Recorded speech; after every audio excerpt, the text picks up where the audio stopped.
Good morning, students. Today we are going to start with our new chapter in business studies, that is organizing.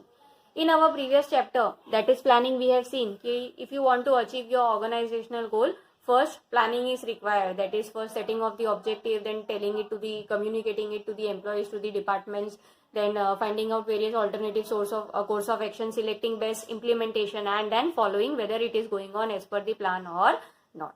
So planning was the very first step as far as your management of organization is concerned. Now once you have planned your activity, the second step is you require to organize it.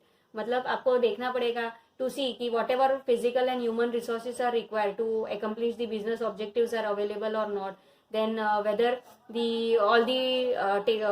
whatever resources are required, they have to be set up well. Then you have to structure in such a manner कि you are able to adapt to the dynamic business environment and so on. तो ये सब क्या होता है is the organizing. So organizing is also a very important function of management which is responsible for the successful implementation of the plan. Now in order to understand this organizing, let's take a daily life example. Suppose now you have set your objective that you want to achieve 90% and you want to take admission in a very reputed university. So this is your objective, आपने ये set कर दिया.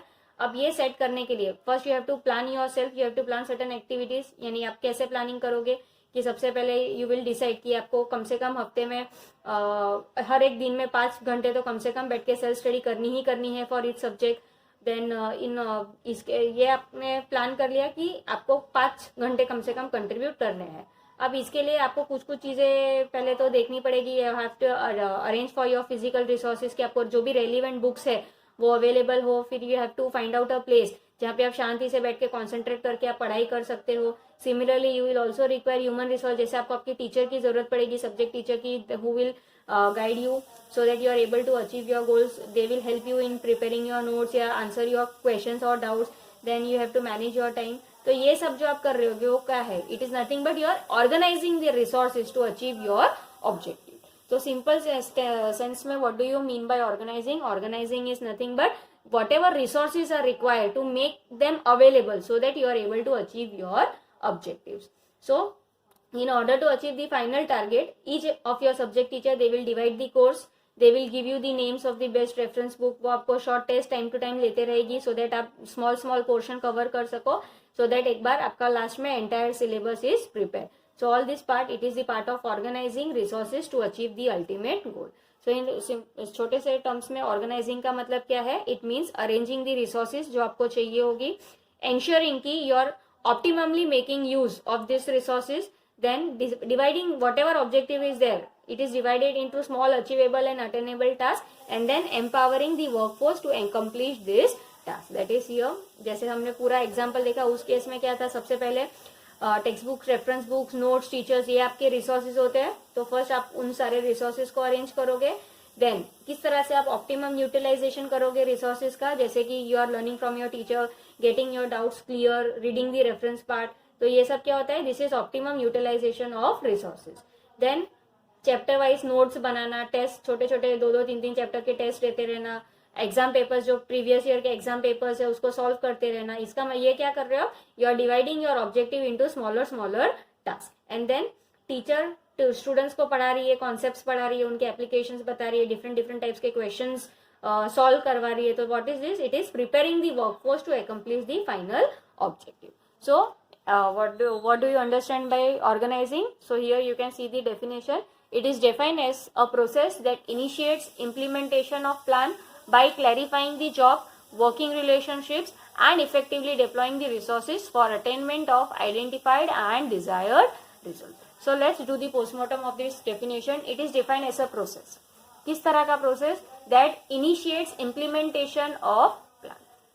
Organizing का concept आपका कब शुरू होता है? एक बार आपका planning stage खत्म हो जाता है तो उसको implement करना, that is the organizing. किस तरह से आप इंप्लीमेंट करोगे? तो सबसे पहले क्लैरिफाई करो जॉब्स को, कौन किसको क्या काम करना है. Working relationship, that is who will be your boss, आपको किससे कांटेक्ट करना है, अगर आपका कोई भी डाउट है तो कौन सॉल्व करेगा. सो that is the working relationship. And effectively deploying the resources. और आपको आपका जो भी काम करना है उसके लिए आपको जो भी रिसोर्सेज की जरूरत है उसको डिप्लॉय करना है, उसको यूज करना. ताकि आपका जो भी रिजल्ट है, आपका जो भी टारगेट है, आपका जो भी गोल है, वो आप अचीव कर सको. So that is your organising. So let us see what are the various steps involved in organizing. Now again, before starting these steps, first let us take a small example. Suppose एक दिन आपको एक class teacher है जो आपको journal instruction देती है कि please change the class board with new information या update your class board, arrange the class library, collect all the books from the students by tomorrow. So ये आपको काम दिया हुआ है. अब दूसरे दिन आप जब देखते हो तो क्या हो जाता है कि एकदम हैपेजार्ड क्रिएट हो जाता है. कौन बुक कलेक्ट कर रहा है पता नहीं, कौन क्लास बोर्ड मैनेजमेंट का काम कौन कर रहा है, you don't know, class library का कौन काम करने वाला है, क्या है, कुछ पता नहीं है. सो बहुत क्योस क्रिएट हो जाता है और इसके वजह से कुछ भी काम नहीं हो पाता. सो यहाँ पे रीजन क्या था कि क्लास टीचर ने आपको काम तो दे दिया, but she forgot to divide the work, assign the responsibility and developing reporting relationship. तो इसका मतलब क्या है, उन्होंने ऑर्गेनाइज नहीं किया था, जिसके वजह से ये कियोस क्रिएट हो गया. तो अगर आपको कोई भी एक गुड एंड इफेक्टिव ऑर्गेनाइजर होना है तो you have to follow the various series of steps so that you are able to achieve your desired goal. So what are those steps? So organising process it consist of 4 important steps. सबसे पहला step क्या होता है? Identification and division of work. सबसे पहले तो identify करो कि क्या काम करना है, एंड सेकेंड केस में वो काम कौन करेगा. So the first step in organizing is to follow a plan, identify the work to be done, and then the work is to be divided into smaller and manageable activities so that कोई भी तरह का duplication नहीं हो या कोई भी overburden नहीं हो. जैसे प्रीवियस जो मैंने अभी एग्जांपल दिया, सो अगर आपको क्योस नहीं क्रिएट करना है तो क्या है कि आपने आइडेंटिफाई कर दिया कि ये 3 काम करने हैं. दैट इज आपको बोर्ड अपडेट करना है, आपको क्लास लाइब्रेरी मैनेज करनी है या अपडेट करनी है, या आपको बुक्स कलेक्ट करना है. तो ये 3 काम है, आपने आइडेंटिफाई कर दिया. Now you have to divide the work. जैसे ये बोर्ड मैनेज का काम ये ग्रुप ऑफ स्टूडेंट्स करेगी, क्लास लाइब्रेरी को अपडेट करने का काम ये स्टूडेंट्स करेंगे, और जो बुक्स कलेक्ट करना है डिफरेंट सब्जेक्ट्स के, ये वो students group of students will be collecting. So that is the first step, identify the work and then divide the work into different groups so that duplication can be avoided and none of the employees would be burdened. Second काम होता है, second step होता है departmentalization.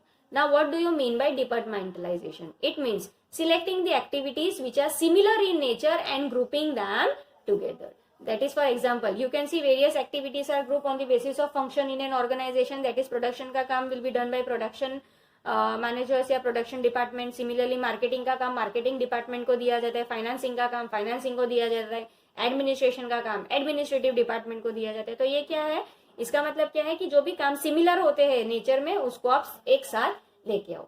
Similarly अगर कोई organisation का different product line है तो activities can be group on the basis of product. That is suit division will be one, garment division will be one, bank division will be one. Similarly अगर कोई भी organisation different areas में काम कर रही है, then activities can be group on the basis of region और territory. That is not zone का पूरा काम ये ऑर्गेनाइजेशन देखेगी, साउथ जोन का काम ये डिपार्टमेंट देखेगी, या जैसे हेड ऑफिस है या ब्रांच है तो ये ब्रांच देखेगी, वेस्ट जोन का काम ये ब्रांच देखेगी. So what is that? That is departmentalisation. Now the third step will be assignment of duty. एक बार आपने काम डिवाइड कर दिया, आपने उसको डिपार्टमेंटलाइज कर दिया, फिर आपका काम क्या है? Allocation of the responsibility. Here people will be employed in each and every department and work will be given to them as per their competencies and skills. So assignment of duty is nothing but जो भी वो बंदे की capability है उस हिसाब से उसको काम एलोकेट करना. ये बहुत ही इंपॉर्टेंट स्टेप होता है, बिकॉज जो भी अगर आपने कोई भी अनएफिशिएंट लोगों को कोई काम दे दिया है तो they won't be able to perform their job and ultimately your organisation will not be able to achieve the target. So it is very important that people who have essential abilities and skill only they are given the jobs as per their maximum efficiency. जैसे आप आपके school में भी देखते हो different departments होते हैं अलग अलग सब्जेक्ट का, जैसे मैथ्स डिपार्टमेंट है, इंग्लिश डिपार्टमेंट है, म्यूजिक या लैंग्वेज डिपार्टमेंट है. तो टीचर्स जैसे जिनकी प्रोफिशिएंसी मैथमेटिक्स में है, जिनको स्किल है वो मैथ्स सब्जेक्ट समझाने का, they will be under the mathematics department and so on.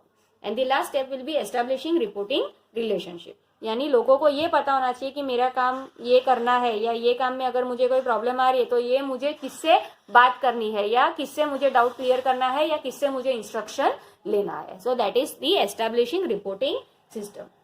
अगर बहुत सारे पीपल होते हैं ग्रुप में, तो एक group member, it is very much essential for group member to know from whom they have to take the orders or whom they are accountable. So it is very much important कि एक clearly defined relationship होना चाहिए, system होना चाहिए, so that जो it will be able to create a hierarchical structure and coordination will be there between different department. That is, जो भी suppose workers है, they are working under the production department के HODs होते हैं, then उनके managers होते हैं, ठीक है. तो HOD will be giving instruction to the managers and managers will be giving the instructions to the workers. So workers should be clear कि हाँ ये मेरा manager है, तो मुझे जो भी instruction लेने हैं related to the production, it has to be taken from this person only. Similarly, manager will be accountable to the HOD. So establishing of the reporting system is very important.